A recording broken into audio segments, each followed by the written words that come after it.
like a song and brighten my day. Who'd have believed that you were part of a dream? Now it all seems like years away. You know I can't smile without you. I can't smile without you. I can't laugh, I can't sing. I'm finding it hard to do anything, and I feel sad when you're sad. I feel glad when you're glad. If you only knew what I'm going through, I just can't smile without you. What is happening, people? Welcome back to the Scarfey Talks Premier League podcast. In this episode, we'll be reviewing how every Premier League club got on in round 3 of the FA Cup, discussing who's left in the competition, who was eliminated, and all the games. Because there are quite a few, 3 or 4, I believe, Premier League clashes, all Premier League clashes as well, which was interesting. And then we'll be previewing the semi-finals of the Carabao Cup, which start tonight and go over 2 or 3 days. So plenty to discuss as always, and I've got a great panel joining me. Cam, firstly, the Spurs fan, thank you very much for coming on, of course, supporting Tottenham. How are you doing? Yeah, not too bad, man. We're knocked out of the cup in third round, though. I mean, we're out of pretty much everything now. But yeah, not too bad apart from that, thanks. Yeah, apart from that. But yeah, sure, some positives in there in that second half, which we'll get on to. So, Cam, thank you very much. Sophie, always good to have you on. Welcome back. You are an Arsenal fan. Thank you very much for joining me. How are you doing? Yeah, I'm good, thank you, and thank you again for asking me to come on your channel, and can't wait for the show tonight, so thank you. No, pleasure's mine. Thank you very, very much. And Louis, thank you. We've already done a pre-recording, haven't we, today? Opposition preview for West Ham and Tottenham. And so, thank you for putting up with me for 2 kind of recordings of the day. So I do feel sorry for you just saying that. But how are you doing, mate? No, I'm good. Still tired from the recording and earlier on, but it's nice to be here because I can finally talk about my club winning a game. So it's quite nice.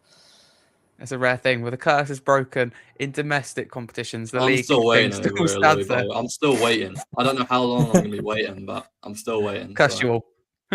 We ain't won since the 8th of November, mate. Oh, it's a long time.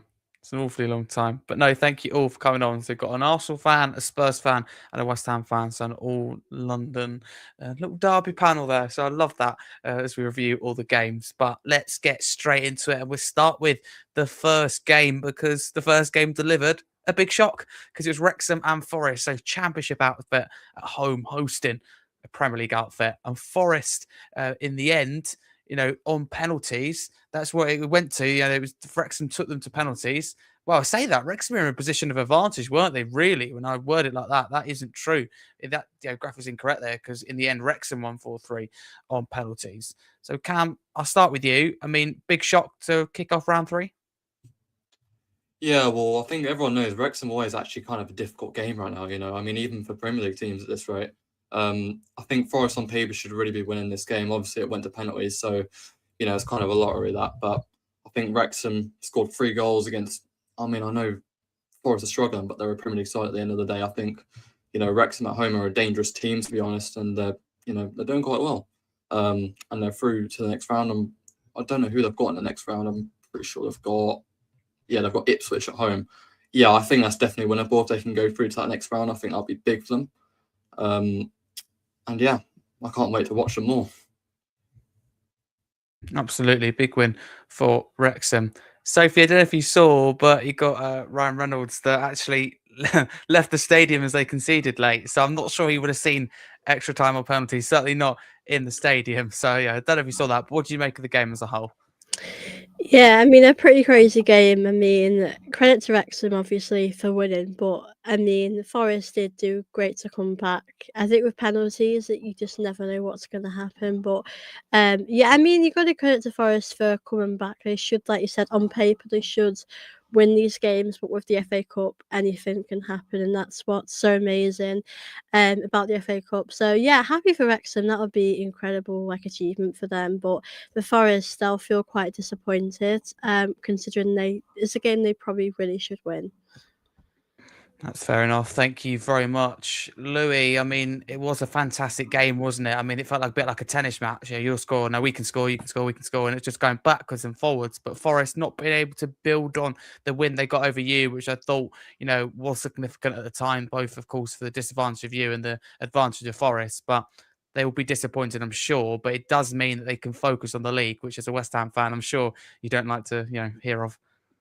Well, it does mean they get to focus in the league, but let's not forget they are still in the Europa League, so they've got that downside. I think this game was sort of a lot crazier than people would have expected. I mean, across the match there was 48 shots combined.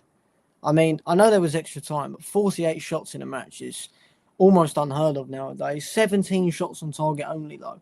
But I think Forest here are going to be really disappointed. They had 31 of those 48 shots, and they had 0 big chances across the match. They did score 3, but zero of them were classified as a big chance. They didn't hit the woodwork once, and they only got 10 on target. I think Sean Dyche will be very upset. He always goes on about how big the cup is, for himself. And, you never know. I mean, Wrexham, they've now made it into the next round, which is great for them. They get the money, but they got their fairy tale story. Everyone was saying that, they need to beat a Premier League side. They've looked competitive in the Championship. And who knows what could happen. Exactly that. And it was a great way to kick off round 3. Then if we move on then to the next game, so that comes on Saturday. There were other games, of course, but we're just going to be talking about the Premier League clubs that were involved. Otherwise, we could be here all night, which I won't complain about, I'm sure. But Wolves, I mean, continuing. Let's just say, firstly, they're good form in 2026. New year, new Wolves. They put 6 past Shrewsbury Town at home. Of course, context is important. When I say Wolves win 6-1, that's a thing you haven't been able to say for sure anything like that this year, but it was Shrewsbury Town. Sophie, I'll start with you. I mean, Wolves in this game, just wasn't really a contest. When you look at how it unfolded, you look at the scoreline, look at the stats. Wolves in total control, which really sums up, I think, the feel around the club this year. Because I know they're in a difficult situation. The club just feel in a better place, and they're doing a lot better in 2026. Yeah, like you said, this year they've been like a new Wolves. They've been really good. Like they've got some better results, which is what they want as well. And I mean, in this game, they were so ruthless as well. I mean, you do expect them to beat Shrewsbury Town, but having said that, an absolute ruthless win from them, and I think it's a win that they probably needed. I think with the league, I mean, I doubt they'll stay up, but I think if they can go as far as they can in this competition, that will do them a lot of good. But a really good win for them, and 6 goals is amazing. I mean, if you're Wolves fan, you'd be very happy with that. 100%. I mean, they wouldn't be able to say that probably anytime soon. So, they'll take it as it comes about. Thank you. Cam, what were your thoughts on this game? I mean, Wolves totally dominant in this one, and there were some high scoring. We'll get onto a couple in a minute, but it looked like Wolves cruising to victory. And if you watch the highlights, look at the stats, like I said to Sophie there, I mean, it does, not all the time the stats represent what happened in the game. This is a different scenario where it really did. Shrewsbury never really in this game. Yeah, I mean, I think from where Wolves were in the Premier League, obviously they had, they were quite far off safety, and if they can come back now from where they were, I think it could be, one of the stories of the season, to be honest, albeit they played a League One team. But I don't think anyone expected them to score 6 goals. I mean, with how they've done this season. Of course, they're playing Shrewsbury Town. Of course, they were quite poor. Their goal was a penalty. But at the end of the day, they're playing a Premier League side. They're going to struggle. And I think ever since that win against West Ham, they've actually been quite good. I mean, they're unbeaten in 2026 still. They're doing quite well for themselves. Rob Edwards is slowly but surely turning it around. So he's going to be a happy man. But yeah, I think, Wolves are, they can see a turning point in their season. And I just hope they can kick on from here. For their sake, of course, you don't want to see the state they're in really again, unless you're a rival. It's not nice for a club to experience that. They're doing a lot better this year. If we move on to one of the first all Premier League clash of round 3, it was Everton-Sunderland, which ended 1-1, but Sunderland winning 3-0 on penalties. Cam, starting with you this time and focusing just on, well, those 90 minutes plus, of course, extra time. For those who didn't know, it did, if it's a draw, it goes into extra time. Originally, we weren't sure where it was penalties or, extra time, but it was extra time that come first. Not many of them were decided, I believe, in just extra time. A lot of them did need those penalties. This was a good example of it. Who do you think edged it, penalties aside? Who was the better side? Well, I think for the game, I said Sunderland were actually going to win on penalties. I don't think I said 1-1 in normal time, but I think most of the games this weekend, I don't think many of us could really predict them right. But I think Sunderland, with how Everton have been doing, they haven't been in great form at all this season, especially at home. I had a feeling Sunderland could definitely go through here. I think Sunderland were a better team overall, to be honest. I mean, you expect them, with how they've been doing this season, to be getting a result against Everton. And Everton, they just can't find anything at the moment, can they? They can't find any positivity. Lost against Brentford. Now they've lost here. You just wonder what's next for them, Not good at the moment. And Louis, on that point, Everton are struggling a little bit at the moment. They go and get a significant result. I think it's Forest away, they get a result and then struggle at home. But it appeared to start off okay at home. And then, as Spurs fans, you can't take credit for much this year, but we seem to be the side that got that win, the first win at Hill Dickinson Stadium. And ever since, they have had a little bit of a problem at home, haven't they? Really struggled to get any kind of result. Yeah, I mean, their last 3 matches have all been at home, and they've obviously not won in any of those 3. I think the biggest thing I'll be worried about as an Everton fan is looking back at the history of David Moyes here. And if you peel back your eyes to his West Ham seasons, time at West Ham, Moyes, for some reason, it's almost like a trigger point.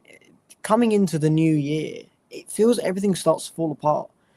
Coming into the back end of his final season at West Ham, he only won 2 games since the new year.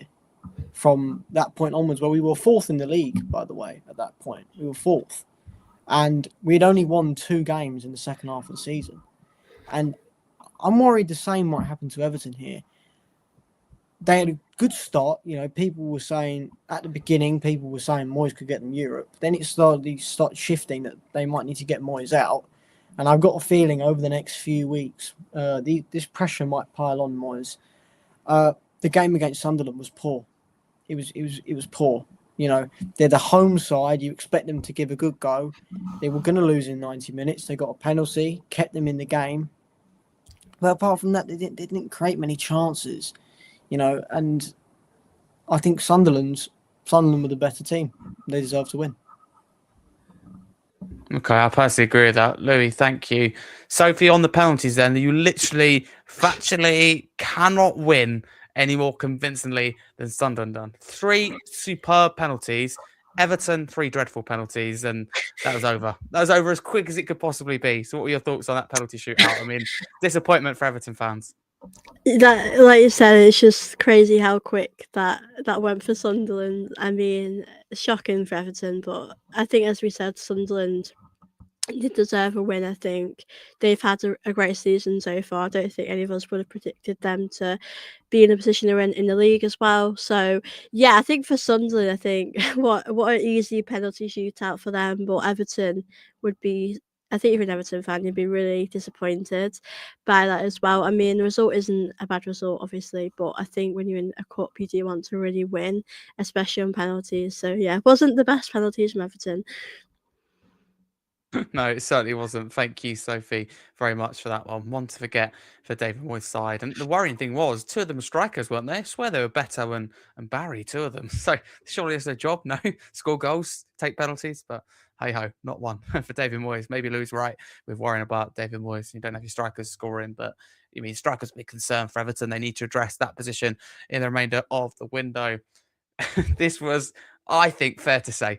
I mean, tell me if you disagree, but I think the biggest shock of the weekend, if not more than that, Macclesfield, non-lead Macclesfield. And what was it? I want to get this right. It's annoying. I can't remember. It's something like 140-something places between the 2 sides. Absolutely scary amount. And Macclesfield winning this game 2-1. And they were 2-0 up as well in the 90th minute. So Palace with that late goal just before we got to stoppage time.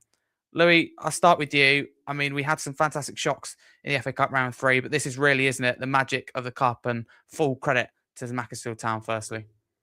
Of course. I mean, this is the magic of the cup, really, isn't it? And I feel most Premier League teams understand that when they go to the FA Cup third round and you get drawn against a lower league side, we all know there's going to be at least one upset. Out of all of the games, there's always one. You know, I can't remember the last time there was a round at the beginning of the FA Cup in the third or fourth round where there wasn't an upset. There's always one, and sometimes you wonder if you're just going to be. And it's sort of a story you can write for Macclesfield, isn't it? You know, Palace winning the FA Cup, which was already a massive shock, and then they get knocked out in the first round against a non-league side. I mean, it's unbelievable, and it is the magic, and it goes to show that sometimes football isn't played on paper. 100%, you're right. It's not always, black and white, what you think, it's not always going to be that way, especially when it comes to the FA Cup. There is definitely something still special about it. I mean, Cam, the thing is about this, Palace rested players, yes, but they still started Mark Gahey. They still started Adam Walton and players like that. They're a key players. I mean, I think they're Palace's 2 best players. Let's just say it how it is, really strong. Not full strength, but still strong. And a lot of Palace fans were joking beforehand how they felt sorry for Macclesfield because of the strength of the team that Glasner put out, who is typically known for not resting players and for not rotating. That's been one of his criticisms, but also one of his strengths, the fact that he's kept a core team. So in this, I mean, it does serve Palace fans right, doesn't it, really? And I quite like Palace as a club. I think their fans are all right. But when they were joking beforehand about them resting players, a bit ironic. Yeah, I think although Palace went into this with a strong squad, I think individuals, fans, pretty much everyone included, I think they've rocked up there thinking, yeah, we're going to win this. This is a no-brainer. We're through. I think, they've went in there underestimating Macclesfield massively, I think. And their set-piece issues are continuing, even against Macclesfield. I mean, they conceded from that free kick. That's poor, in my opinion. The second goal was even worse. I don't even know what happened there. But, I mean, they went 2-0 down. I mean, they're playing Mark Gay, they're playing Adam Walton, as you say. I mean, I think, as I talk about individuals, I think, they've just went there thinking it's too easy. It's going to be too easy of a game, and they've underestimated them simply. It's a classic upset in the FA Cup. As Louis said, there's always going to be one. There's always going to be that team that gets caught out. And, yeah, that was Crystal Palace for you. I mean, we can speak about Palace for ages because they got a lot wrong in this game, but I think we have to give credit to Macclesfield because the task was tough beforehand and they made it look easy going 2-0 up. And don't get it wrong, squeaky bum time at the end, but in one point, cruise control 2-0 up. Remember them having the ball, knocking it about. They looked stable. They looked in control. You would have thought it would have been the other way around, that they were the Premier League club. So Cam, although I think you're right, do you agree also that, take nothing away for Macclesfield for creating, this special story by winning the game? I think they all deserve massive credit. You could tell the way they celebrated, the fans, how much it meant to them. But it's not one of those, is it, where it's oh my God, how have they pulled this off? They totally deserved it. Yeah, I think they were just a level above Crystal Palace, to be honest. I mean, Palace didn't even look like the Premier League team in many of those moments of the game. Yeah, I think, Crystal Palace, I mean, it just sums up their season, doesn't it? Knocked out the FA Cup on really bad form in the Premier League. But Macclesfield, I mean, you have to give them credit. Most of them have part-time jobs. I mean, one of them's a teacher, for Christ's sake. I mean, genuinely, it's unreal. Yeah, you have to give full credit to them, to be honest. Yeah, poor from Crystal Palace and Macclesfield. I mean, they've got Brentford at home in the next round. I think they've got to be grateful, haven't they? Definitely. Massive shout out to them, though. They totally deserve that. And hopefully they made, money from it and have done really well as a club as well as a result. Sophie, on Palace, though, because Macclesfield, I want to make it clear, do deserve so much credit. I'm sure you mentioned it as well. But with Palace, do you agree with their manager, Oliver Glasner, that maybe they went there with the wrong mentality, the wrong mindset? And because it looked wrong, didn't it? It looked completely wrong when you saw it when they first started, and throughout the game, they just weren't right. They just weren't in the game. Yeah, I think they probably did estimate Macclesfield. Like I think they, like you said, they did still have quite a few strong players, and I know they rotated, like a lot of teams will rotate. But there's not really any excuses you can really say. I think possibly they just didn't have the right sort of mentality going into this game. But I think you shouldn't ever underestimate any team. I mean, especially in the FA Cup, we know anything can happen. I know on paper certain teams should win, but you just don't know what's going to happen. So, yeah, I think Crystal Palace were quite poor. They should have won this game really. And I definitely think they probably underestimated them. But like we said, they still had quite a strong team out, so there's not really any excuses for this one. Certainly isn't. Sophie, thank you very much. Well, it's fair to say this was an extremely tight game. Only joking. Manchester City 10, Exeter City 1. Okay, interesting. Again, it's funny. You see all this stuff after it happens, and you're seeing Exeter fans saying, if we can get a draw, it's incredible, and things like that. And, who can diss them? That's what, would have been a great result. When I say draw, they mean, like, can we take it to penalties type thing? Because, of course, no replays now, but total dominance from Man City. Cam, can I start with you? Firstly, when I saw the lineup, I felt for Exeter City. I don't know about you. I know that, of course, Tottenham playing later. That would have been our focus at the time. But if we look back on it, such a strong lineup from City. Pep treating it like any other league game, really, close to full strength, which we've seen for quite a few teams, including Tottenham, which we'll go on to later. So do you feel for Exeter when you just saw that lineup come out? Do you think, oh my goodness, City could score a few here? Yeah, I was thinking this was going to be like Salford last year, 7-0, 8-0. I'd not expect 10-1 at the end of the game. I'm pretty sure City's admin on Twitter even praised the goal that they scored. They were 9-0 down anyway, and then they go and score the next minute anyway. So, yeah, you have to feel for Exeter, to be honest. I hope that doesn't affect them in any way in their league season or whatever.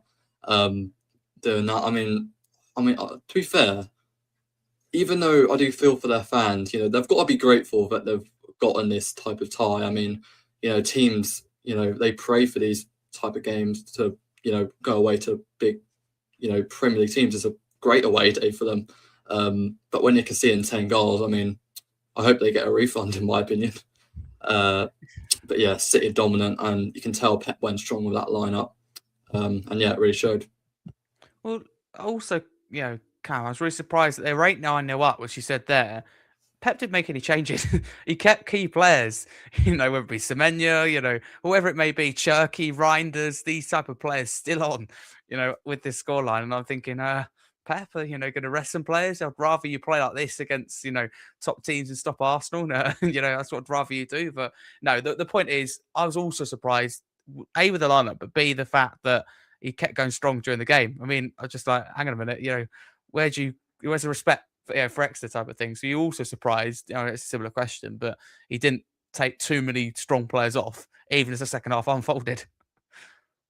Yeah, I mean, even as the third round, Pep went ruthless. He went ruthless in that game for sure. I think he's definitely prioritising this competition, albeit he's in the Carabao Cup semi-final, which we'll get to. But yeah, he didn't want to take anyone off, did he? Stronger lineup. You can definitely tell who the Premier League side was. But yeah, City were dominant. Pep didn't care. He wanted 10 goals. He wanted as many goals as possible. He wasn't giving Exeter any rest. He wasn't giving them a breath. So yeah, very good display from Man City, and a great debut for Semenya as well. I mean, he got a goal too. I don't know how many he got. I've lost track of the goal scorers, to be honest. I didn't even look. Yeah. So yeah, but I did see Semenya. And yeah, great home game for City. Absolutely. A busy day as well, not only for Semenya, of course, making that impact, coming in really quickly, but busy day for the stadium announce. So a lot of goals, 11 exact to announce. But Louis, asking you, because Cam mentioned there about Semenya, I mean, the perfect debut in terms of the game, being no disrespect to Exeter, but being this type of game in the FA Cup round 3, felt a good opportunity for him to come in and make it an instant impact with the single goal and looking likely in a few other moves. Yeah, it's good. I mean, a goal and assist to get yourself underway in your new club is always good, regardless of the opposition. I think the reason as to why City went so strong was to remind the players of a mentality that they can win. It's important to know that they have drawn their last 3, City. And Pep probably thought if we don't play, people like Haaland and whatnot and don't give them minutes, they wouldn't have played from the 7th of January until today against Newcastle, which is a much bigger game than the game against Exeter, if we're being honest. And it's probably the idea to shift their mentality from getting out of the idea of drawing and whatnot. And again, just to, reaffirm themselves that they can actually, in fact, do well. And I think that's why they didn't show mercy. And if we're being honest, if you actually look at the list of goal scorers, most of them are youth players, and they're not going to stop. If they can get themselves on a City goal sheet, I don't think they'll ever stop. But Semenyo, I think he had about 60 odd minutes on the pitch. I'm not too sure how long he had, but goal and assist, great for your debut. Really, it's the type of thing you look for. Absolutely perfect. Thank you very much. And Sophie, there isn't many positives, of course, for Exeter City other than focusing on their own league campaign. But what a goal it was scored. Appreciated by, Cherky, went over and gave him a hug, and also by the Man City admin. I'm glad Cam mentioned that, got in there before me. They were saying, what a goal from the lad, to be fair. And they posted his video goal as well on TikTok. So the admin clearly enjoying that. And it was a special strike. That's the thing. You always assume the side loses 10-1. It's going to be a scrappy goal, an own goal maybe, but an amazing hit, really. Yeah, I mean, I think they knew they were losing that one at that point, but credit to them for still enjoying themselves, for still showing up and scoring a goal against Man City. As we said before, I think when you're a team like Exeter City, you'll just be happy to play Man City. Such a big club like that, and I mean, 10-1 is crazy, but I think, as we said, Man City. You probably expect them to maybe rotate a little bit more, not put such a strong lineup. But I think for Exeter, they'll be happy they got a goal, and obviously they'll probably be happy with the scoreline. But I think just playing Man City will have felt big for them anyway. Okay, thank you. Just to read out this comment then from Barney. He's a Fulham fan. He said, I saw this crazy stat. The last time a top tier side scored 10 without reply was back in 1986 when Liverpool's put 10 past his side, Fulham. But in the League Cup, can't bring that kind of stat up, Barney, about your own club. But thank you for bringing that up. It is an incredible stat, really. Routine business for Brentford. They seem to be winning every week at the moment. And initially, it was just at home they'd get results. Now getting results away, not just this game, but of course before this.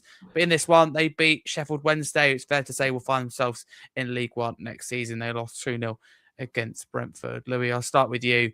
Yeah, what were your thoughts on this game? Before the game, it felt like one of those that you would expect Brentford to go over the line based on how they've been playing. It just felt complete contrast in the atmosphere and the feel around both clubs. Sheffield Wednesday down at the dumps, of course, points deduction, really struggling to get even draws, let alone wins, and Brentford are high flying at the moment. Did this reflect in the game? It did reflect in the game, if we're being honest. This was all Brentford the entire time, and it was sort of their fixture to win, I personally believe. Sheffield didn't really have much of a chance. They didn't really put up much fight during the game. With respect to them, they were just outclassed by Brentford. And in Premier League fashion, as they have been, smooth sailing, smooth control. And they dominated. Nice 2-0 win. Move on to the next round where they've got Macclesfield, which will obviously get a lot of headlines. But it is also a really big opportunity for Brentford to move into the round of 16. Huge opportunity for them. I mean, if they can juggle more than just the Premier League, that's incredible because they're doing well in the league as it is. So I have to see how they get on. And Sophie, for Sheffield Wednesday, I mean, they'd be keen just to get the season over. It seems to be going from bad to worse at the moment. Yeah, they're not having the best season, really, are they? I mean, I think in this game, you probably, like we said, you expect Brentford to win this game. And I mean, they didn't get a battering, but they didn't really turn up, did they? I think, as we said, they didn't really show much fight in this game. And I think Brentford definitely deserved that. But yeah, not a great performance from them in this game. And obviously, Brentford at the moment are doing really well in the league, and win this game as well is amazing. But yeah, for Sheffield Wednesday, they're not really having the best season at the moment. No, they're not. Again, they'd be keen to get that out of the way, it's fair to say. But next game, Fulham and Middlesbrough. Cam, I'll give it to you. Fulham winning 3-1. I'm sure Barney, who's a Fulham fan, will have something to say in the comments. But Middlesbrough, an interesting side, often do play well and they had good moments in the game, but Fulham continuing their run in the Premier League, which they've seemed to really turn the corner and A, playing better, but B, most importantly, winning games. It's those fine margins that have cost them Fulham before that are no longer the issue. So, yeah, their form continuing in the FA Cup through to round 4. Yeah, it's typical Premier League win this. I mean, I did feel Middlesbrough could cause a potential upset, you know. I mean, they've been good in the Championship this season, in all fairness to them.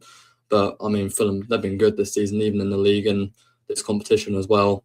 Yeah, simple win at home for them. They were good against Chelsea as well. They were great against them, albeit Chelsea were down to 10 men. It was Chelsea's interim manager, but they've been getting some good home wins, you know. I mean, they've been great, haven't they? They've exceeded expectations. I mean, they've got some great players as well. And yeah, I'm really impressed with them, to be honest. And I'm pretty sure who have they got in the next round? I will just check real quick. Fulham. You go on your check. I'm Stoke not sure. Stoke Okay. away. So yeah, I'd expect them to go through, to be honest, against another Championship side. And I'd argue Middlesbrough are better than Stoke. So yeah, I think Fulham are going to go through in that next round. Looking good for Marco Silva's side and up into the top half as well of the league. So thank you. Louis, if I come to you, another goal for Harry Wilson, continuing his good form. Just how good does he look at the moment? And will he be attracting interest? Sorry, Barney and others Fulham fans listening, but will he attract the interest of top 6 clubs in the summer? Or this window? Of course, we're in the January window, but it's unlikely. Yeah, of course, it's unlikely though. Obviously, Fulham will try their best to keep hold of him. I think it's important to note that I have a feeling Wilson's the type of player that would likely stay at Fulham. It's not due to him as a player or how he is, due to the goals he's got this season. I just have a feeling he might be one of those players who would rather be a bit more loyal towards Fulham. And I think very easily Fulham could outquote a team. You know, we've seen it happen with numerous players before. And I do think Wilson could be one of those players where they just put for a very high price and many people probably won't really want to match it. And just say a really quick word on Fulham. I thought they were very, very clinical in the second half. They had a lot more chances and they just overall had a much better game. They looked more controlled and they got in better positions, and that's realistically what gave them the 3 goals coming into the second half. Thank you very much, Louis, for your thoughts there. I personally agree with that. Let's see what Fulham fan Barney has to say in the chat. Firstly, he starts off on a negative note, saying he felt he made too many changes his side from the Chelsea win, saying that Middlesbrough are a strong side. And he's talking about Whittaker, who looked lively and the goal was well worked. He goes on to say the fact we made these strong substitutes, though, on the hour mark says it all. The subs changed the game. We rode luck at times, but Harry Wilson, Kevin, Emil Smith-Rowe coming up with the goals. He's been very impressed with Harry Wilson in particular, because he says he's been our best player, hands down. And Harry Arsenal fan in the chat says Harry Wilson's the absolute GOAT of FPL. I agree with you. He's one of those players that when you have your team, like, he gets nothing, but you take him out and he does really well. Well, maybe it's just me as a bad FPL player, but that's what tends to happen. But Wilson's certainly racking up the numbers, racking up the goals at the moment. Sophie, a couple of other Fulham scorers. Emil Smith-Rowe, of course, former Arsenal player. Just what can he, do this season? Because he's one of those players that's been in and out the team. It'd be interesting to get Barney's thoughts as well. But what are your thoughts, of course, having experienced him at Arsenal? Do you think he can really offer something to Fulham this year? Because he's been a bit hit and miss at times. That he's better when he come in to where he is now. It is so difficult because, like, when he was at Arsenal, he was so good and he was in the team a lot and he was scoring. He just turned up in those big games and he really helped Arsenal when we needed someone to step up. And it, like you said, it has been quite hit or miss with him at Fulham. And I think if he can stay fit and play, consistently, I'm hoping that he will go back to scoring again. I mean, he is very good. He was good at Arsenal, so I kind of expected for him to do a bit better than what he has been doing, if I'm being honest. So I really hope this season that he will pick up his form and help Fulham get through tough moments, and obviously help them in the cup games because they'll really need him for that. So really hope he can continue to score because he is good and we've seen that at Arsenal, but we've just probably not seen it enough yet at Fulham. So I really hope he can do well there. Sophie, thank you. Sticking with you before we move on to the next game, if that's all right. The other scorer was Kevin. What have you made of how he's got on at Fulham so far? He's been one of those players that's mainly been used as a substitute, therefore suggesting he hasn't hit the ground running. But having said that, I think Fulham fans would agree with me that you've seen glimpses and, plays with confidence and a bit of finesse, bit of style, when he is on the pitch. But Marcus Silva not relying on him from the start. Do you think that will change? Yeah, I mean, I think every footballer has sort of a different role in the team at some point. There'll be times where he'll be coming on off the bench to help improve the games. But I do think it will take a bit of time. I think he might start some games, or he might just be that player. Sometimes you have those players that can make a big difference off the bench rather than starting. But I'm sure he will end up starting in the long run. But I think for now he's probably just there to make a bit of an impact. Okay, thank you very much. Another Premier League side cruising then was Burnley. And Burnley and Millwall, I don't know about any of you guys, but I don't want to say I backed Millwall to win, but I didn't think it'd be like this. I thought it'd be a fairly tight game. And Millwall haven't been all that this season, I get that, but I didn't see a comfortable win for either side. But that's, why I don't do betting. I'm not a betting man. Burnley won this 5-1. Louis, I'll start with you. Could this, and maybe I'm thinking, kind of too much here, but could this win by the magnitude, the size, and the control that Burnley had in the game, because they could have won by more, will that give them confidence going into the Premier League campaign? Because they need to start winning games. Burnley get draws here and there, but they need to start winning games. So will this give them confidence going forward? I think I will put this argument forward much later on in the show when we talk about West Ham and QPR. But yes, in short answer, I do think it is exactly that. It's Burnley have really. I've been a big fan of Burnley this season, and this podcast will definitely know it. I've praised them many, many times on here, and I do seriously believe that their biggest problem is clinical ability and clinical finishing. They create chances, it's just they can't finish them. So I think if you look at this game, they evidently knew how to put away. They knew how to put away these chances, and if they could do this in the Premier League and start getting 1 or 2 goals here, not necessarily 5, they could be tickety-boo. They could be picking up points, and they're suddenly moved above West Ham, who are only 1 point above them. Not good reading. Then for you guys, you could finish bottom at this rate if Wolves start picking up points as well. I'm only joking. It doesn't look good though, either way. Thank you.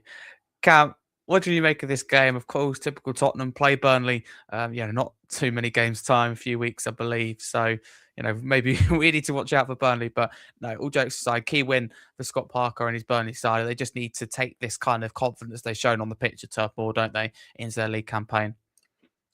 Yeah, I think at the end of the day, a win is a win. It gives you confidence going into the next game, and I think if they can have a turn of form in the Premier League, I think as Louis said, they could go above these teams like West Ham and hopefully survive relegation. That's the aim for them, I think.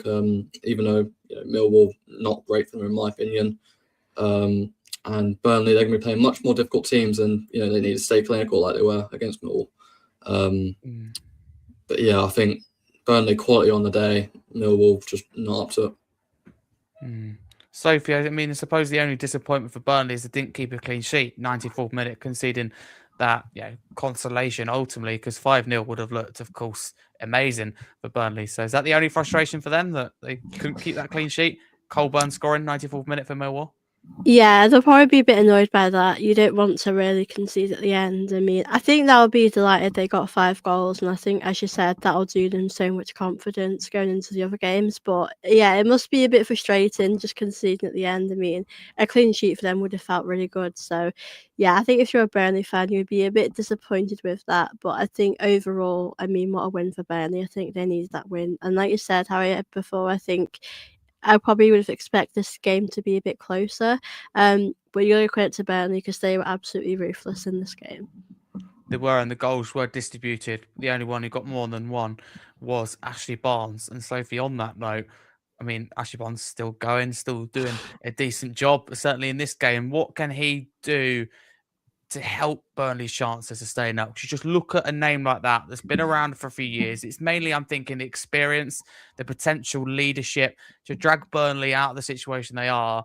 If I'm honest with you, again, I could be wrong. I think West Ham, don't have linking this to Lewis Club here, could do with someone of that kind of experience. I don't think he's the right player necessarily, but the point is, someone that's been there, done it, helped Burnley stay up season after season.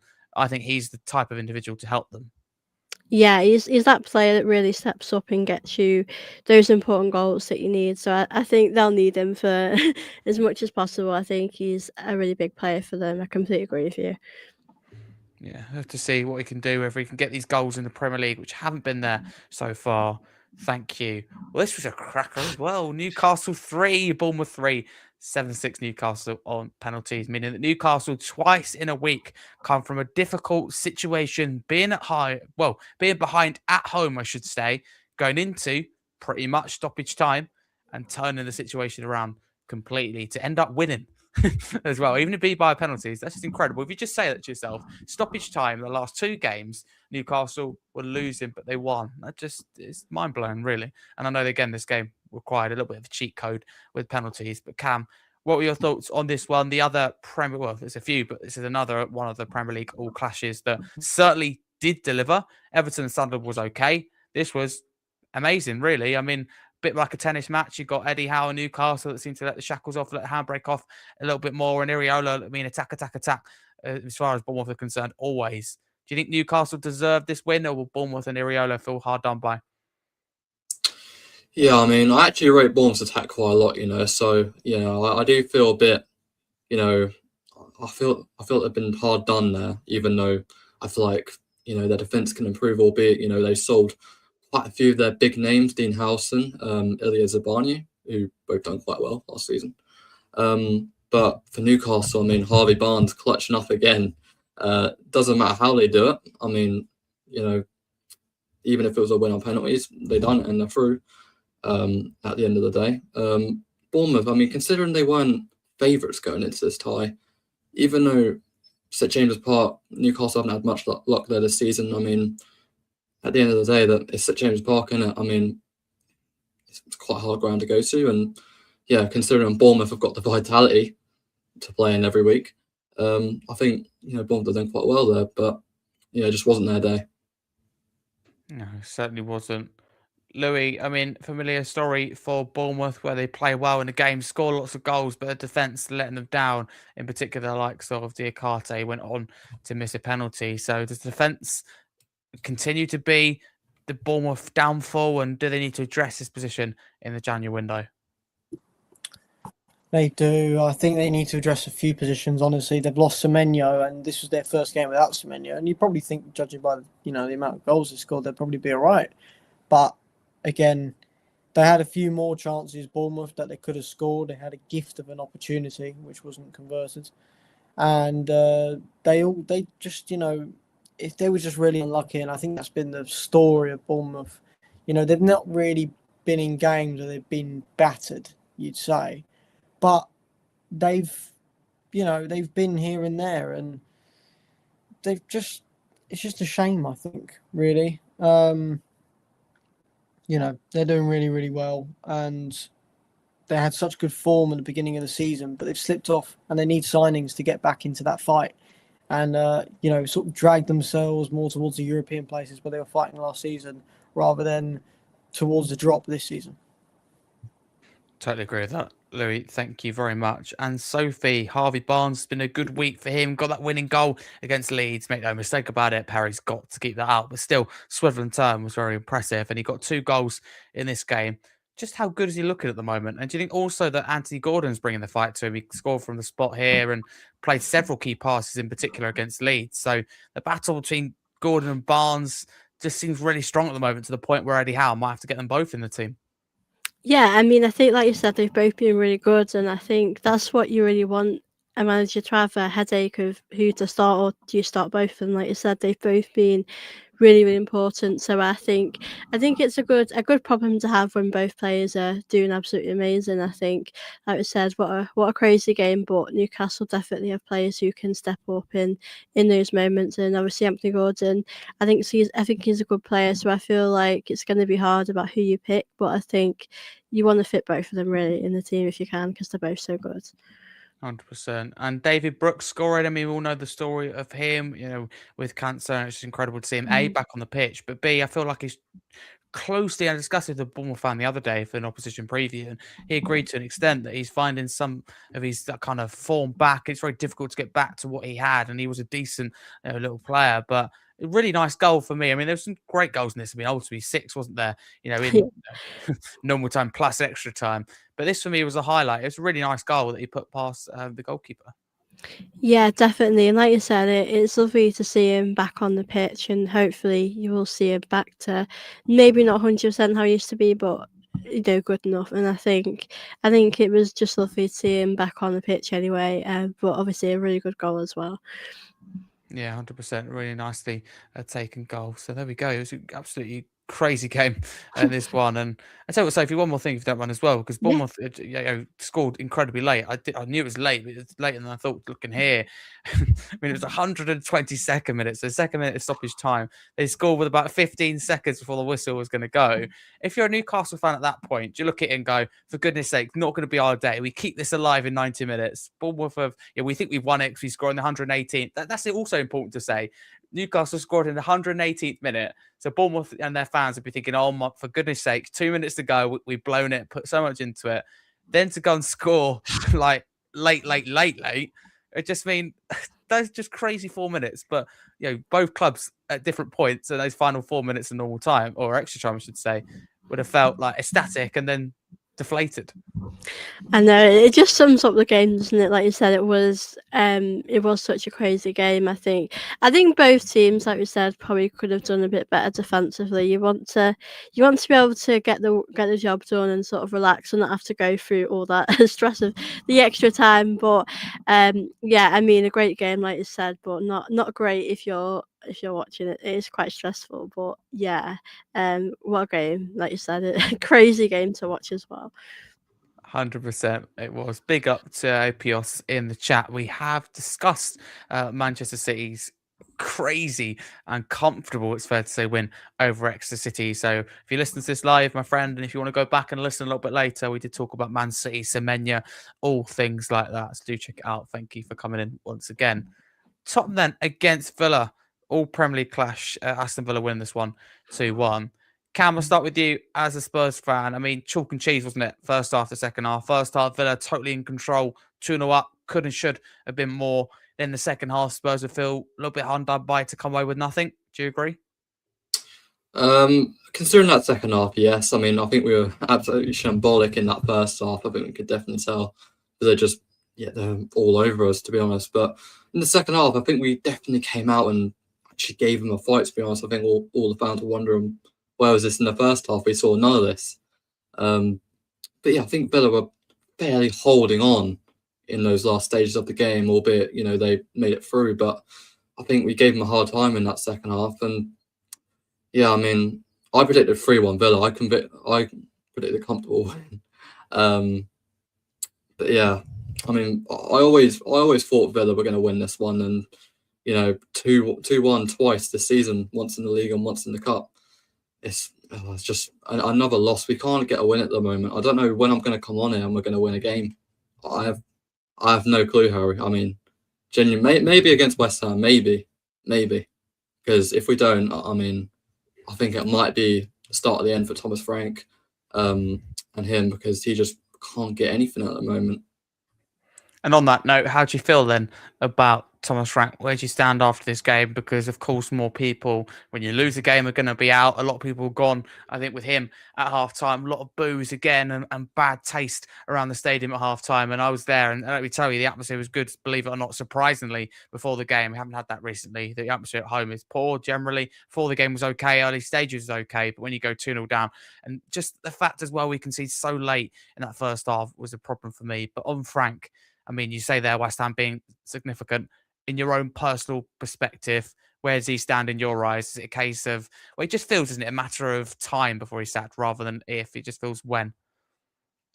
Yeah, well, I feel like just as every game goes on, I feel like that Frankin narrative is slipping more and more. I feel like, I'm Frankin right now, but that's like, it's not a definite, like it's not a yes, definitely. It's like I'm Frankin.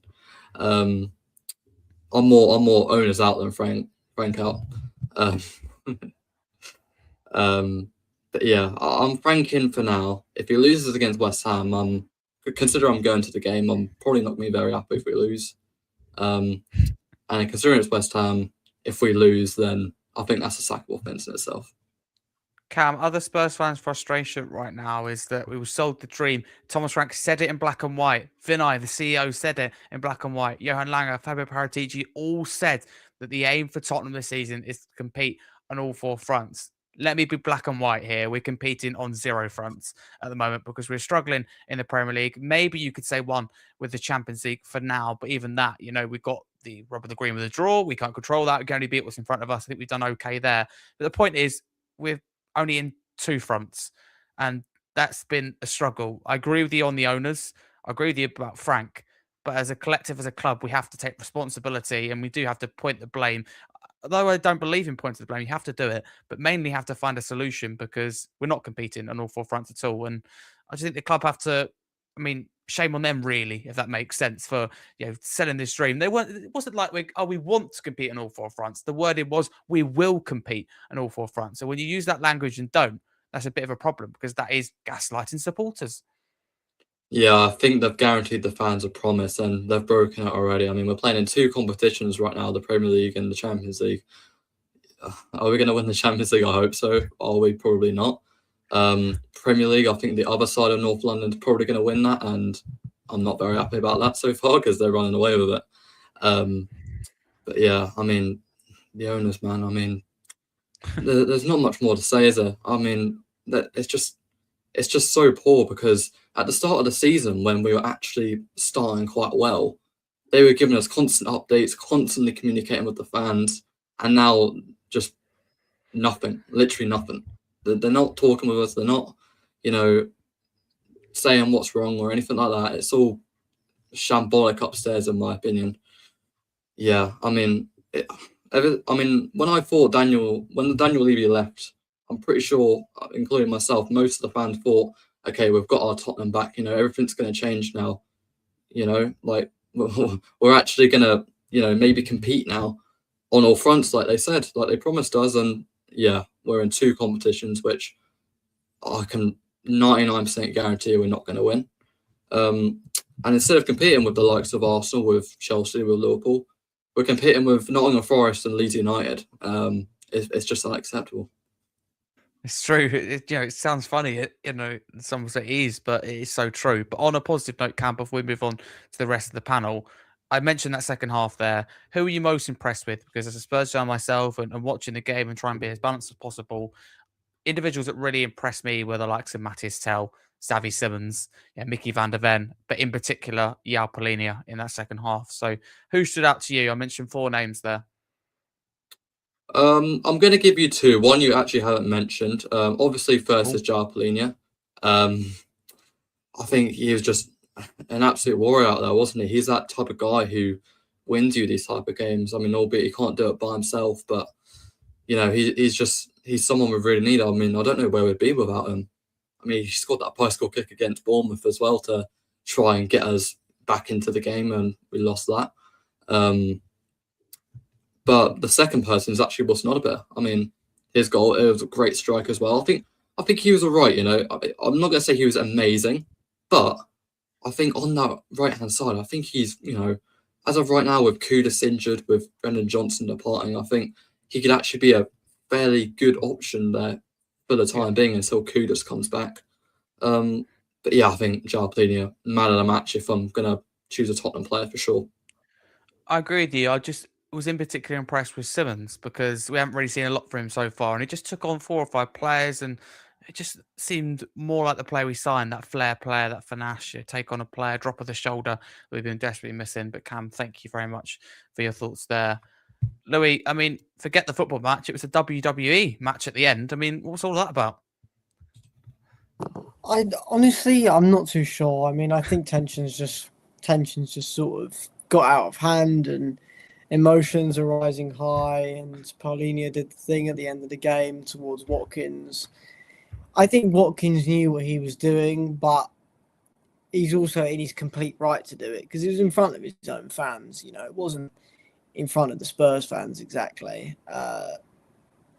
But I think it was clever from Watkins, and Paulinho sort of fell for it, and everything sort of just boiled over at the end.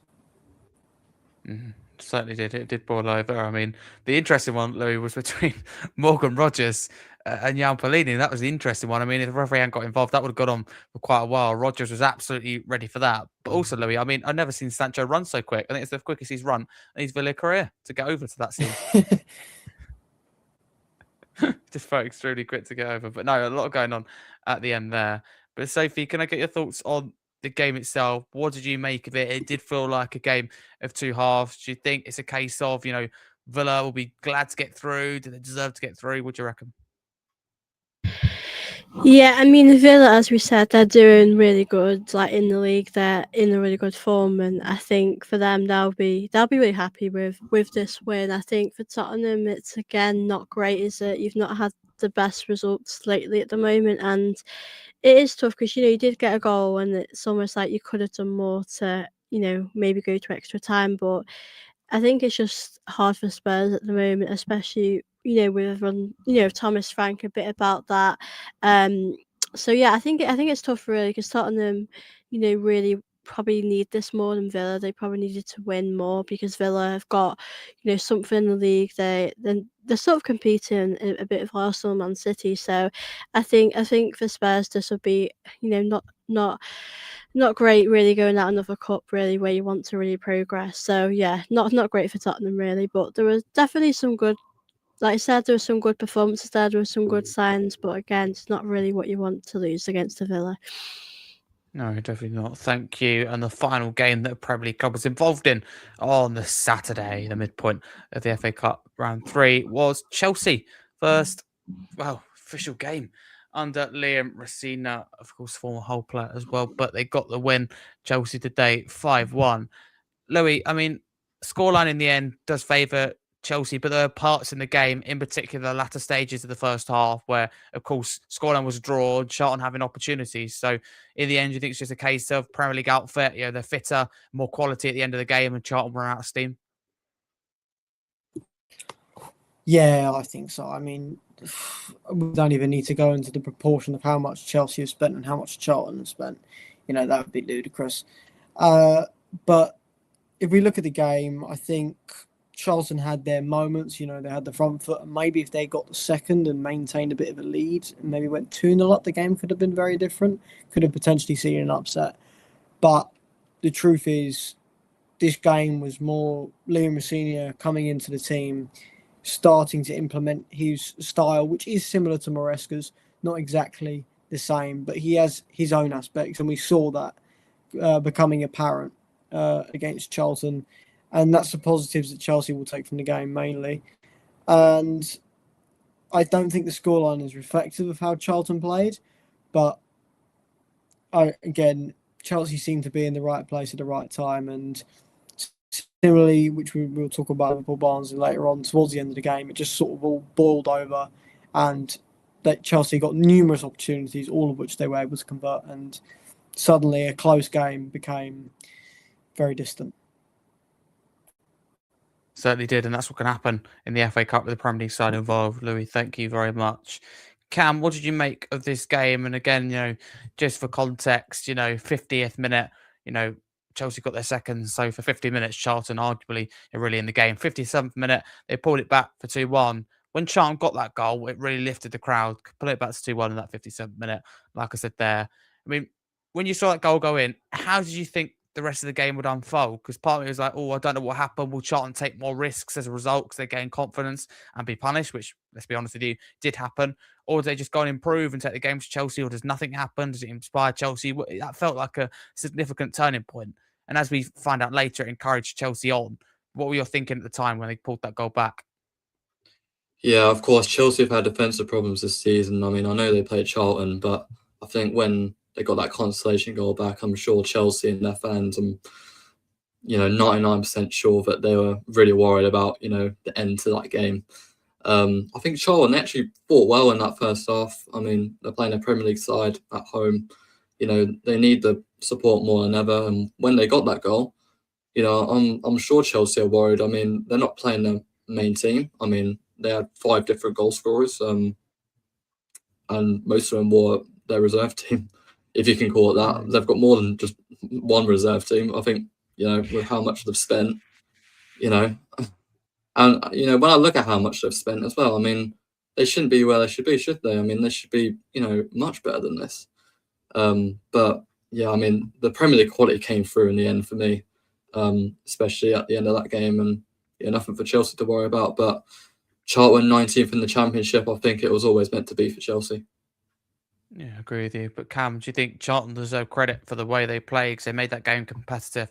And again, just to give more evidence of that, come the 90th minute, Chelsea are only 3-1 up. It's 2 goals in stoppage time, including a penalty in the 94th minute. So they run away with it in the end. And we got on to Liverpool as well. They've done exactly the same. So the scoreline looks bad on Charlton, but I think they deserve real credit for the manner of the performance. They really put the fight to a Premier League outfit, a strong Premier League outfit as well. With Chelsea have a lot of depth and quality, as you mentioned. Yeah, I think throughout the majority of the game, Charlton were actually fighting quite well, to be honest. I think that resilience, it almost kicked in, and I think just just at the end of that game, I think they were just slacking, and Chelsea's depth came through. I mean, they got those goals at the end. I think Charlton pretty much just gave up, to be honest. I mean, the game was already over and done with by the time it was 3-1. I think they knew that. Yeah, Chelsea just kept going, and they got them with 5 goals. Yeah, they did. Thank you very much for that. Sophie, to ask you about Chelsea, in particular, the manager, Liam Rosina, it is that perfect start. They looked a lot better in this game. Again, you can't take too much out of it. No disrespect to Charlton to put in a really good performance, but we know more in the next few weeks. But they look a lot better. They seem to be playing together, and Liam Rosina's already added that real kind of togetherness feeling. His first press conference, went round and shook every reporter's hand. I noticed he went over and hugged every Chelsea player, spent a long time with every individual, speaking to them one by one. He seems to have had a positive impact since joining. How much of that is for the camera, for the media, we don't know. But it looks good, doesn't it, so far for the new coach? Yeah, I think this is, like we said, a really good win for Chelsea. I mean, you do expect Chelsea to win in these type of games, but a really dominating performance. Obviously, Charlton, I thought they were good. They had, it was quite a close game in some parts, and Chelsea just were just ruthless, weren't they? But I think it's a good start for Chelsea. Obviously, we'll have to see how Chelsea do. Obviously, we play them tomorrow, but I think it'd be interesting to see if this new manager is the right fit, if it changes their style. But yeah, a really good win for them. Totally. Sophie, thank you very much for that one. I agree with you. Derby then and Leeds ended 3-1 to Leeds. Cam, did you also think that this game, of course you were on the preview, but for those who didn't see it, did you think this would be a potential upset? I looked at this game, I thought Derby, some strong performances recently, some strong form. And I know Leeds have been in a good form themselves, but I fancied Derby to make this difficult, which they did, but in the end, losing by 2 goals because they lost 3-1. Yeah, I thought Derby would give them a good game to us. I did predict the tight Leeds win. I didn't think it'd be comfortable for them. But it did end up being a comfortable win. I was wrong there. But yeah, I think, just a classic win for Leeds there. Derby, as I thought, maybe they were able to get something out of that. But no, I think, Leeds came through, and they've been fighting to survive relegation this season, and they're doing quite well ever since Daniel Farke was under pressure. And yeah, ever since then, he's been doing quite well. I think they're steering away from those spots now, and yeah, I think it's a good win for them to get them some confidence. 100%. Thank you very much for that. Sophie, does this Daniel Farke lock-in need to be studied? Because, they've come up with the goods, come up with some big form. And that's the thing. When Leeds in their last 9 games, if you look at it, they're really tough fixtures in there.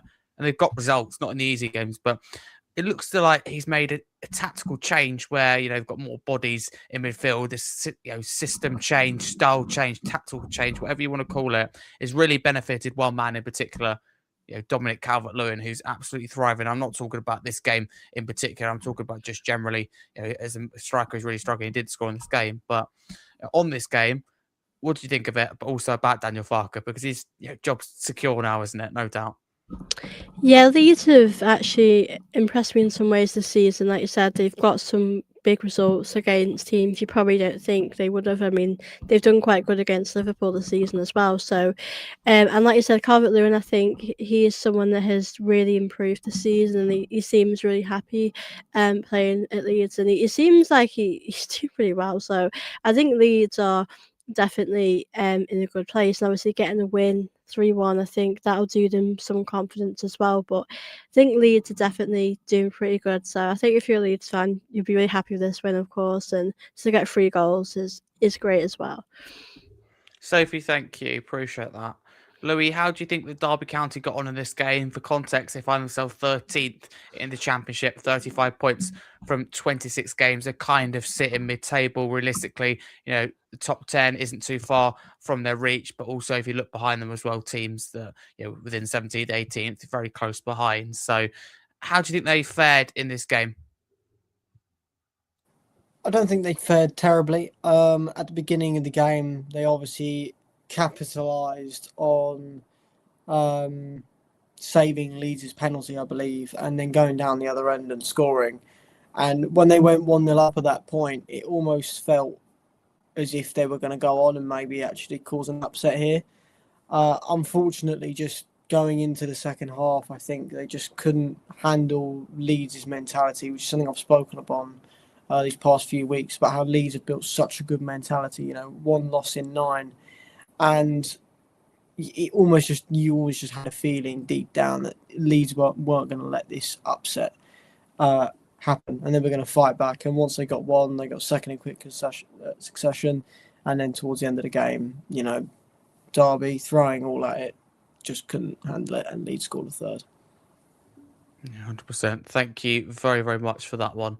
And the next game, Portsmouth and Arsenal. Sophie, start with you, winning by 3 goals. So I'm going to start with the negative. Unfortunately, we'll get on to the positive. So firstly, Manweke, of course, that penalty. I mean, that was a moment that the Portsmouth fans will probably remember. There wasn't much to remember from the game. That would be one. I mean, it's easy to look at now, isn't it, and go, what is he thinking? But can you understand maybe what he's trying to do? I think it's quite annoying because I think at that stage of the game, I think we were 2-1 up at that point, or 1-1 up, and you think to yourself, like, if you scores that probably finishes the game off in that first half. And obviously, luckily, we won quite comfortably in the end. But you do sort of think to yourself, like, why don't you just, yeah, like, he was being a bit clever with his penalty, and I think I'd rather him have just, blasted it in the net. I think people might look at that and think he was being a bit clever or cocky. I don't know what people might think, but yeah, I was a bit disappointed he didn't score from that. Obviously, he won the penalty, so I felt like it was only right he took the penalty. But yeah, at that point, I did feel quite disappointed for him, really, because I felt like he deserved a goal in the game as well. Yeah, thank you very much. On a positive note, though, not only winning by 3 goals, but Gabriel Martinelli getting 3 goals with a hat-trick. He's looking really good at the moment. Of course, 3 Gabriels at the club. I think he's doing the best out of all 3. Yeah, I was really happy for Martinelli. I think he does really thrive in these sort of games, especially in the cup games. And it was really great he was able to be really, ruthless in this game. I know he had a chance in the first half that I wish he would have taken, but he definitely was at the right places. So I think he did well in that sense. But I think it would do him a lot of confidence as well. And I think at the moment on the left, he is probably maybe our best player on the left. You got Trossard as well, but I think Martinelli at the moment has a lot of confidence, which was great. Okay, thank you. And Sophie, has a comment here from Arsenal fan, the goal Gaffo, says, wasn't Manweke also the player that wrestled Palmer to take the penalty? I think he's right. I think it's remember. Jackson as well. Yeah, Yeah, I don't I, you know, remember. I actually do. I don't always remember everything. Memory's like a sieve sometimes, finding Dory. But let me just say on that one, I think that there was a few players, if I remember correctly. I think it was Manweke. I think it was Palmer. I think Jackson stepped in. I believe there was 4 players. If this incident is what I'm recording is what you're thinking, if we're on the same page, there's quite a few. But yeah, Manwaki was the one that did wrestle it away because he was convinced he could take it. But yeah, there was a lot of Chelsea players in and around that. So, that's the problem. And that's where you've got to look, I think, in that situation of a lack of leadership at the club, who at Chelsea I'm talking about, who takes the penalty. But yeah, Manwaki, not a good moment with him wrestling the ball off previously, just to go on, of course, a few years later. But Sophie, what your overall thoughts on the performance? Of course, you win every week at the moment, whoever you play. But Portsmouth, I think they put up a bit of a fight. Of course, got the first goal. So were you happy with how you recover? Because heads can drop after. Yeah, let's be honest with you. Have a good side you are. Heads can drop, and you concede unexpectedly away from home against a side like this. They're going to make it difficult. So were you impressed with how you come back and kept in the game and kept plugging away? Yeah, I think like you said, it's tough, really. I mean, I do think they did deserve to score. I think they were really good, actually. I think they had quite a few chances as well. This game could have gone like 4-2 to Arsenal. It really there could have been more goals than this from both sides. So, I think when they scored earlier, I wasn't really worried. I did think we would come back, but I think if they would have scored a second goal, I might have been a bit worried, because I think you could really hear on the TV the atmosphere. The stadium was incredible, like electric. So yeah, like I said, happy with the comeback. I think it's about getting the job done at this stage. Always on paper we should be winning this game, but you just never know with the FA Cup. But I was really happy that we were able to turn up and really turn it around, which is what I want. Great stuff. Thank you. Louis, what are your thoughts on this game before we move on? I mean, comfortable Arsenal win in the end in terms of the performance, in particular second half, but also the result. But Portsmouth, the dream start for them in the game, scoring inside 3 minutes. I mean, it had everything written all over it, didn't it, for an FA Cup special third round classic. But in the end, Arsenal doing what Arsenal do best, staying in the game, resilient, and scoring a lot of goals. Plenty from set pieces. 3, if I'm not mistaken, and 2 from corners. Yeah, I mean, the truth is a lot of people will criticise Arsenal and their set pieces and call them set piece FC and whatnot. But at the end of the day, they're clinical. They are incredibly clinical from them, and it's what determines you from, coming second and becoming first. Is these minor things. You've got to take your chances where you can. And obviously this was an FA Cup game, but the truth is they take their chances, which is convenient to say considering they did miss the penalty. But in all of the other ones, they did take their chances. They did convert them, and that's where they got their goals from. I mean, even if you look at the stats, Portsmouth had more shots on target than Arsenal did. But, Arsenal had 4 shots on target and they scored all 4 of them. So, it goes to show how clinical. It's always about being clinical, and Arsenal are quite literally the definition of that this season. They've been more clinical than they ever have been, which is probably why they will win the title this year. They've managed to. A lot of people believe that they needed to dig deep to find that level above, compared to the last few years, and I think this year that's exactly what they've done. Okay, thank you very much for that. And Louis, I will stick with you because your club, West Ham, got a rare win. It was this time over QPR, 2-1 victory, but it needed extra time. What were your thoughts on this game? Of course, not needed really, was it, to having to play that extra time? Of course, more minutes, not what you need right now. I mean, the back line looks shot to pieces, so less minutes the better, arguably. Maybe more minutes doing good, who knows? I could be wrong on that one. But can I get your overall thoughts on the game, and then also your standout individuals? I'm assuming you're going to mention the likes of Somerville, who was clinical in this game, got that first goal. Yeah, this is the first time I can speak about my club winning since I started joining and doing podcasts, so it's quite nice, actually. It's been a very long time coming, but still not in the Premier League. Against QPR, a Championship side we might be playing against next season. In terms of the game, I thought we had a very slow start to it, as per. In fact, QPR dominated for the first 15 minutes, and it almost looked like they were destined to get an early goal, sit back and play out the game and win, which is what I thought would happen. Fortunately, individual quality got us there in the end. We lost Mavropanos due to a very early injury. He was down for 8 minutes before taking off on a stretcher, which was bad to see. But in those 10 added minutes, Somerville scored in the 10th minute of added time. Great goal, great play by him, and he was by far the man of the match. He was the one who dug deep, got round defenders. improved his end quality, creating the chances, something we haven't seen at all from him this year. Struggling from injuries, of course, but it really looked like he got into his groove against QPR, even towards the end of the game for the second goal, pulling out a few tricks in his book, which he hasn't had the confidence to do. And he did. He did in the end. He put the ball into Tati Castellanos, who scored the second goal, which ended up being the winner. And he's the second player I'm going to talk about. Since he's signed for us, obviously he's only played 2 games. You can't judge a player like that, but he's been brilliant. He's running everywhere. He wants to get the crowd up on their feet. And he doesn't just expect the crowd to be good for him. He proves why the crowd should be good to him. I mean, I saw towards the end of the game, he was encouraging Hermanson to kick it from his own box to their box and just try get a tap in towards the end of the game, which he did. A chance in the 98th minute, which just went wide, very harsh. He also tried ludicrous efforts such as the bicycle kick, just to try and get anything out of the game. And I love that. I love to see a player fight, and it's something we've missed in the Premier League dearly. We've really missed that fight. And I briefly mentioned it to you earlier, Harry. Since he's come into the squad, we've looked so much better. Obviously, we did lose against Forest, which was his first game, but we didn't play bad in that. And I'm hoping in a London derby against Spurs, he'll be even more up for it. But he was clinical against QPR, and it's what sent us into the next round, and we got a favourable draw.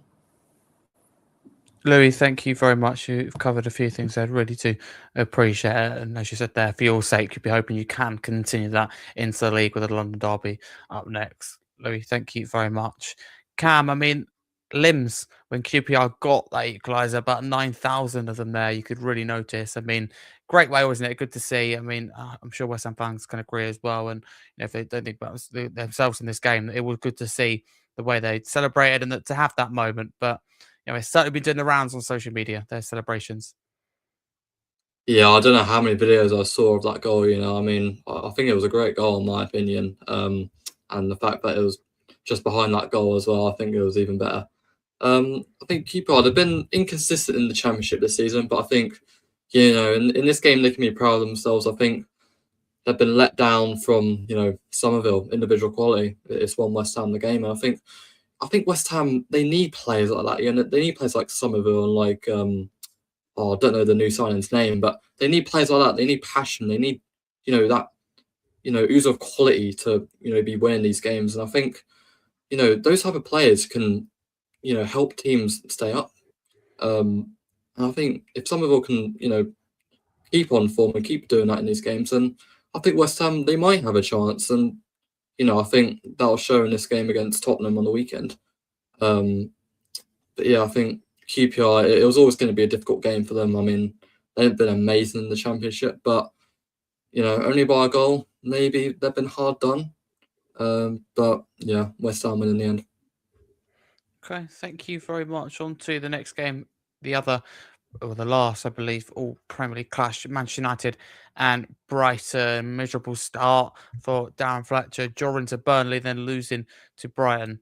Cam, sticking with you in this one, do you think United should be incredibly disappointed that they haven't gone through? Because not only have they got the home advantage, a Brighton side that haven't travelled well this season so far. I don't know if I've been hurt, but not only that, the amount of players that Brighton are missing through injury, but they've got so many players at AFCON. They're one of those teams like Sunderland that are just missing 4, 5, 6 players through AFCON. So for Manchester United, they've got to be disappointed. I know they're missing players, of course, as well, but let's look at that and go, that's a missed opportunity, and they're out the FA Cup again. Yeah, I think I'll be really unhappy with that, to be honest. I mean, Brighton are forced to race it in that game, and even then, United have failed to win. And when they've got the home advantage like that, it's just unacceptable in my opinion. I think Sheer Lacey getting that red card as well. Hopefully that doesn't bring him down. But I think throughout the entire game, United were just poor. They just couldn't really do much. I mean, they got that goal, but apart from that, I mean, they just look poor against Brighton, in my opinion. I mean, Danny Welbeck doing quite well this season, and especially in these past few games. But, when Brighton, they aren't even full strength. I mean, and they're away from home as well. As you say, their away record hasn't been great this season.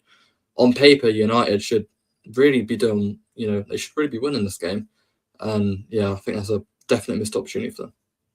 Thank you very much. Thank you, Louis. I mean, Sir Alex Ferguson looked on, disgust all around his faces. Again, screenshots of that on social media. Roy Keane said about a week ago that he's hanging around like a bad smell. But the point is here, they've really fallen, haven't they, since he left the club? I mean, another year where they don't win an FA Cup and another year with no trophy. Well, unless something drastically changes. But no, they will not be winning a trophy, of course. So disappointment for Manchester United. Of course, we have news coming in since that Michael Carrick will be taking charge, which means the end to Darren Fletcher's time as interim manager of Man United. It does, but what I find more interesting is I think the game was summarised perfectly there. But in my eyes, I found it interesting that when we sat here and did the pre-predictions for the game, we all sat here and said Brighton would win. And it goes to show the image of Man United now. It goes to show you don't look at Man United and feel fear straight away. And I think Brighton players probably would have felt the same. They're intelligent, of course. And the management system, this isn't Man United. You're not going to Old Trafford. You're not going to play Manchester United, this top team. You're playing a name. You're playing a broken team at the minute. And it's why people think they can go there and beat them. They're just a name at the minute. Nobody has any faith in them to dig out results. And it's exactly what we thought on the podcast. And I thought correctly. I did believe Brighton would go through, and they did. They played well. And it goes to show the fall of United. And I think this is the first time they've played a season of 40 games maximum, 40 games maximum in their history since something ridiculous, like 1936 or something like that, because they're out of all competitions in the first round and they only have the Premier League. Not good for Manchester United at all. But Sophie, do you think Brighton have to take encouragement out of this game? It's a big win. Whatever players that United have available, or Brighton had a lot of players unavailable, and they're going to Old Trafford and still getting a result, even though Man United have fallen. That's still a big thing. Yeah, that's really big for Brighton. Like we said, I know United aren't what they used to be, but I think you never know what to expect at Old Trafford. But I think that's a really big win for Brighton. I think to go through, to the next round will be big for Brighton. But yeah, I think United. I mean, if you're a United fan, you have to do so much better. Like we said, it is unacceptable. But for Brighton, I think you'll definitely take that win. 100% key win for Brighton and Fabian Hertzler. Sophie, thank you very much. Before we get on to those Carabao Cup 2 semi-finals, last game is Liverpool and Barnsley. Sophie, I'll kick it off with you. Key win for Liverpool in the end, but we're made to work hard for it. Do you agree with me that the scoreline does not reflect the game? Liverpool scoring 2 late goals, throwing Hertzler one after that. Maybe 2-1 Liverpool would have been a fairer score? Yeah, I think if you look at this game on paper, it looks like a thrashing. It looks quite a comfortable win for Liverpool, but I think Barnsley definitely made it difficult for them and had a lot to offer, especially when they scored that goal from a Liverpool sort of mistake, you could say. So I think it's about getting the win, which is what you want. But I do think Liverpool probably should do a bit better. But you got to credit to Barnsley; they did show a fight and spirit, which is what you can expect from these sort of teams. But yeah, I think on paper it looks a lot sort of comfortable for Liverpool. But so you got to credit to Barnsley for really showing and doing the best they can do. Thank you. And Cam, before we get to Liverpool, do you agree that Barnsley should hold their heads high? Corrahan's side, of course, former Aston Villa player. I think he's doing a okay job, good job, decent job with Barnsley so far. But in this game, I thought they can hold their heads high. They put a really strong performance in. And for the biggest part of the game, it was 2-1 Liverpool for ages from the 40th minute to the 84th minute. That's how the majority of the game looked, going either way, chance either way. But again, do you think it's another situation, isn't it, where we've seen, a Premier League club, in the end, they take it away from a championship or below club when it goes that final 10 minutes. Seems to really kill them. Do you think that's due to maybe fitness, fatigue? Yeah, I think it's just that Premier League quality that at the end of the day is always going to come out on top. I mean, Barnsley, I think they can hold their heads high. I mean, for their sake, I think it's one of the most difficult away days in the Premier League. maybe not for some teams this season. But at the end of the day, Anfield, it's massive atmospheres, massive ground. I think Barnsley, they might go there thin and fair, but I think when they got that first goal, I think most of those players probably had belief that they could maybe get something out of that. But no, at the end of the day, Liverpool's players came through, and I think it was always meant to be.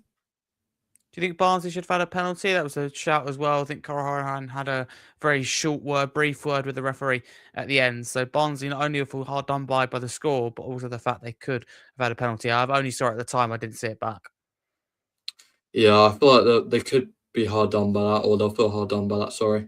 I think not just that though. I feel like they'll after that first goal. I mean, I think most of those fans. I mean, I don't know how they've done this season, but I feel like they probably felt belief that they could have gotten an equaliser, especially since it was only a 1-goal gap, and how things can be dangerous like that. But no, Liverpool came out on top in the end. But should they be hard done by the penalty? Probably yes. I think they've lost in the end, and I think it's deserved for Liverpool.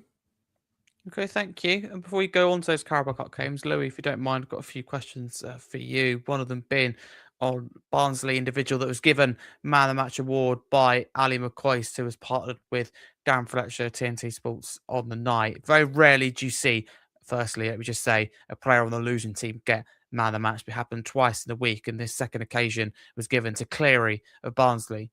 His side lost 4-1. Do you agree with the Man of the Match? And what did you think of his overall performance? Because even at the end, that ball in the box from McGoldrick that he just about missed. I mean, it was sublime that he beat Van Dijk as an excellent ball. He was running the show on his own. Well, I mean, any player to come to win the Man of the Match awards is an achievement. Especially being a lower league side, you really got to get your name out there. And he's certainly done so. Great performance. And it goes to show that maybe if, maybe a chance here or there, a decision here or there, some of the individuals, if they were a little bit better on the night from Barnsley, really, they could have got a result. Genuinely, it really wouldn't have been. I mean, at the beginning of the game, we saw, they had that great chance at the beginning, 30 or so seconds in.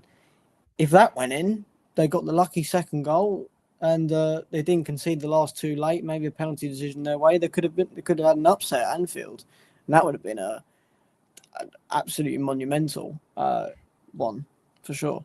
Yeah, it would have been. I mean, Louis as well. Dominic Szoboszlai went from hero to zero. 9th minute, a fantastic pile driver of a goal from distance.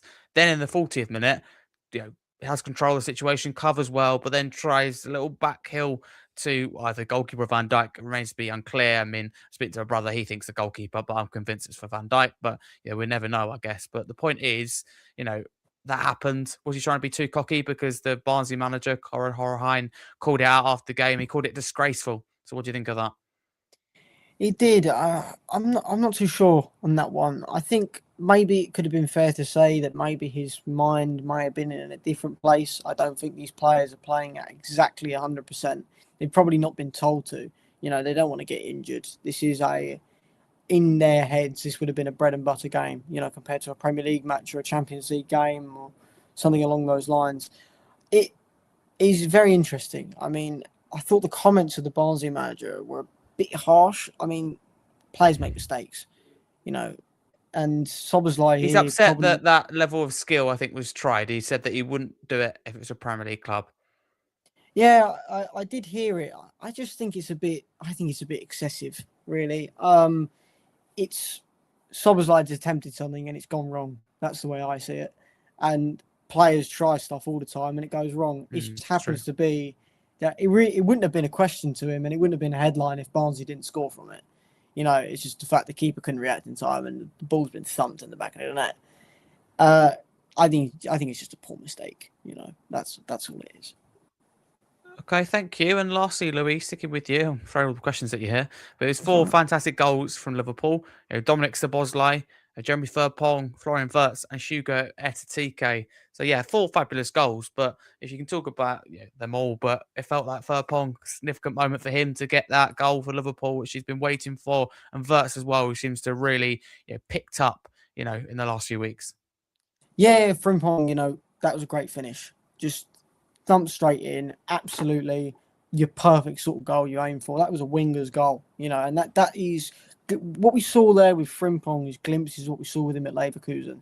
That drifting into the middle and smashing it into the back of the net. That's what he did a lot for Leverkusen and that unbeaten side. And, he's done the same for Liverpool now. Obviously, it is against Barnsley, and I am bigging it quite a lot. But I do believe he can start doing that in the Premier League very, very soon. And quick word on Wirtz. I mean, he's always been a player. I know there were a lot of jokes about him and he wasn't performing at the beginning of the season, but he's always been a player. He's destined to do well. He is a fantastic player. And it goes to show, his individual quality for Liverpool may have not been shown in moments. He's not always been played in his preferred position. He's been played a lot deeper. He's rotating during games. It's been more on the build-up, and he's not been given the credit that he deserves. And he's been called out by a lot of senior individuals from other clubs and pundits and whatnot, but I think he's always been a player with good quality.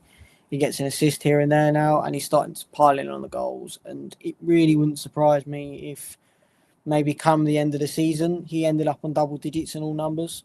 Goals and assists, 20 goals and assists in the first season combined. It really wouldn't become a shock because he is that talented of a player. It's true. Louis, thank you very much. Agree with everything you've said there. Honestly, thank you. 2 games then, because it is the semi-final stage of the Carabao Cup. First one is tonight, which takes place in about 25 minutes' time, which we'll try and get done ASAP in time to go out. But Newcastle and Man City is at St James's Park. So if we go round, I'm going to get all your thoughts and score predictions individually, if that's okay. Cam, can I get firstly your thoughts, followed by your score prediction for this one? Who are you backing? Yeah, I think it's going to be a tough one for Manchester City. I mean, they lost in the league here. I think, it's definitely a tough place to come to. And yeah, I think it's going to be a great tie, to be honest. I'm going my gut on this one. I'm going to go 2-1 Newcastle. Okay, 2-1 Newcastle. Same score as the league as well, by the way. So I'm going with a Tottenham Villa recreation, if you like. Love it. Thank you very much. Sophie, can I get your thoughts and your score at the end? Yeah, I was also going to go 2-1 to Newcastle. I think going to Newcastle is so difficult. And I think with Man City, they've obviously got the league to focus on. They've obviously the FA Cup. So I think for this game, I think it'll be very close. It's so hard to predict, but I'll go 2-1 Newcastle. Thank you. Got an Arsenal fan back in Newcastle said Newcastle rise. Barney said 2-1 Newcastle as well. So support there for Newcastle United. Louis, how do you feel about this game? Who you backing ultimately? So give us your thoughts going into this one as a neutral, and then what you think the score will be and who will score. I've got a feeling I've gone on the other end of the spectrum here. I think Newcastle have got a very rotated side today. I think they've made 7 changes from their last game.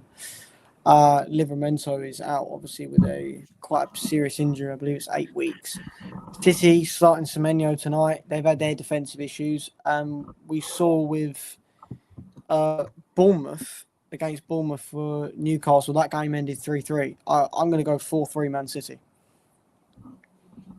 4-3 Man City. I love that. Thank you very much. So to give context, then the City lineup, the away side, we've got Trafford, reading here. You've got a load of players: Ale, Kansov, Ake, Cherky, Reinders, Bernardo Silva, O'Reilly, Haaland, Semenyo, Doku. So strong team in there. Not being funny when you hear some of those names. I don't see Foden there, but I've got Foden in my 11, so I don't know why he's not in there. But anyway, Foden is also in the lineup. So when you hear players like Haaland, Doku, Foden, Semenyo, Bernardo Silva in particular, you think, wow, from Man City. But to be fair, also, Louis isn't wrong about Newcastle because their lineup is Pope. Miley is expected to play at right back according to my app. Hall at left back, and then Botman and Chow as the centre backs. Midfield looks strong though. Ramsey, Guimaraes, and Joelinton. Forward line of Gordon, Visser, and Murphy. That looks strong from Newcastle, but when you see their bench, Voltemada, Barnes, Tonali, Ramsdale, then it gives you a bit of context. So City's bench looks a little bit weaker. You've got a lot of kids on the bench. They've got only one forward in Makadu on the bench, and injuries piling up for both teams. Newcastle, Livramento, Cher, Lascelles, Burn, Kraft, and Asula out. For City now, Diaz, Guardvol, Savinha, Bob, Marmoush, Stones, and Kovacic all out. There we go then. Thank you very much. And the second game, Chelsea and Arsenal. Sophie, I'm going to come to you. I'm terrified at the thought of Arsenal winning more than one competition. Winning one is bad enough as a Spurs fan, to tell you that. But I'm one of those to focus on my own club. And to be fair, you deserve to be in all these competitions because you're playing really well. I can admit that. But can I get your thoughts? Please go into detail as an Arsenal fan ahead of this game, and also your score prediction at the end of it. It is difficult because I think we've got injuries and we've obviously got a big focus on the league. Obviously, the Champions League, we're doing pretty good in that. So I think we'll probably draw at Chelsea. I'm not really that confident we'll get a win. I think I'll be okay if we draw. I think we just have to keep it close.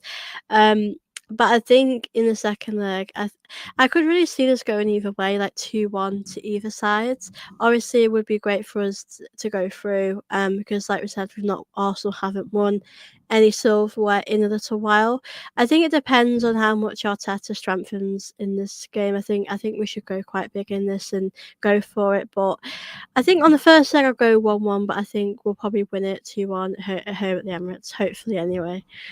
Yeah, they always say, don't they? Draw your away ones, especially in this type of game. Semi-final, 2 legs, and win your home one. Easier said than done, though. But I have to see how this goes. Big test for Liam Rosina, isn't it, Louis? And how do you think they're fair in this game, Chelsea?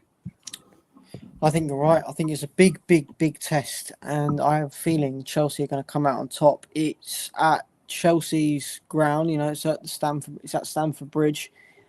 It's Rossini's first game at home for Chelsea, and I've got a feeling that they might cause an upset here. Obviously, we don't know how much Arsenal are going to rotate and whatnot. I'm going to go with a 3-1 Chelsea. 3-1 Chelsea. Thank you very much. Cam, can I get your thoughts going into this one and your score prediction?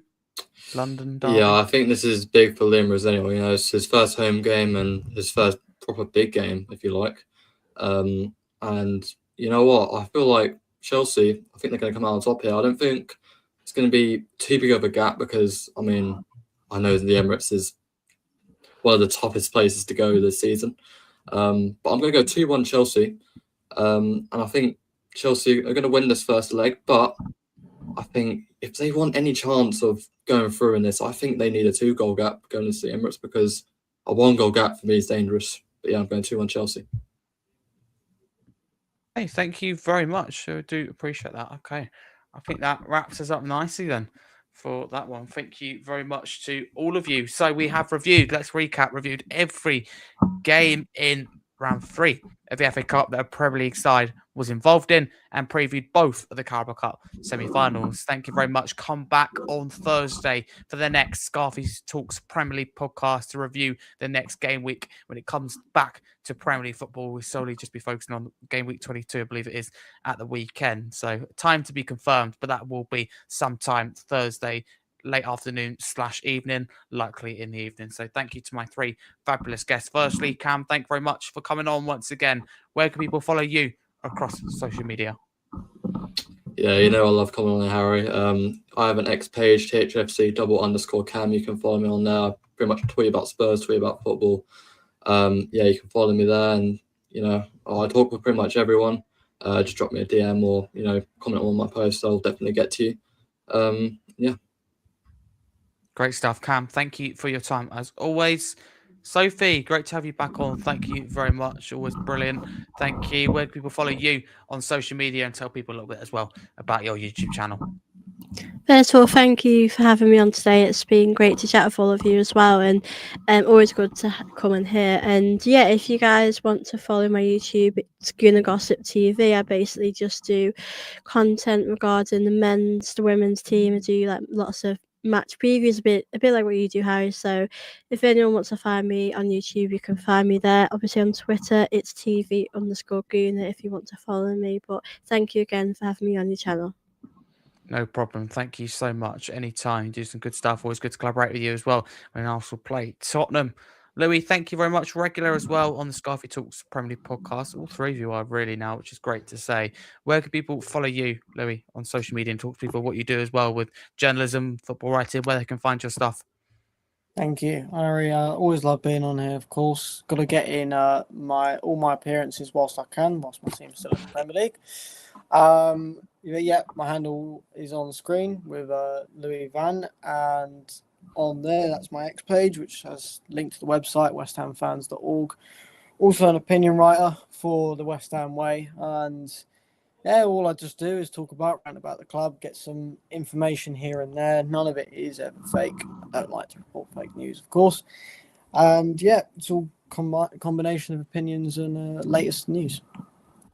Great stuff. Thank you to all of you. Big up to the viewers, those who got involved live and those that have listened as well.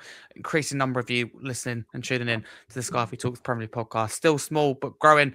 That's the thing. People go, yeah, but, small channel. But yes, but it's the direction it's going and it's going up. And it's fair to say that both Spurs and West Ham fans cannot say that about their side so far. Sophie, quite the contrary. But on that note, thank you very much. That wraps us up. Come back Thursday for the next episode. Thank you. Have a good evening and enjoy their Carabao Cup games. Got 2 tasty games, so make sure to check them out. Thank you very much. Listen on YouTube. Please subscribe, follow all these amazing people.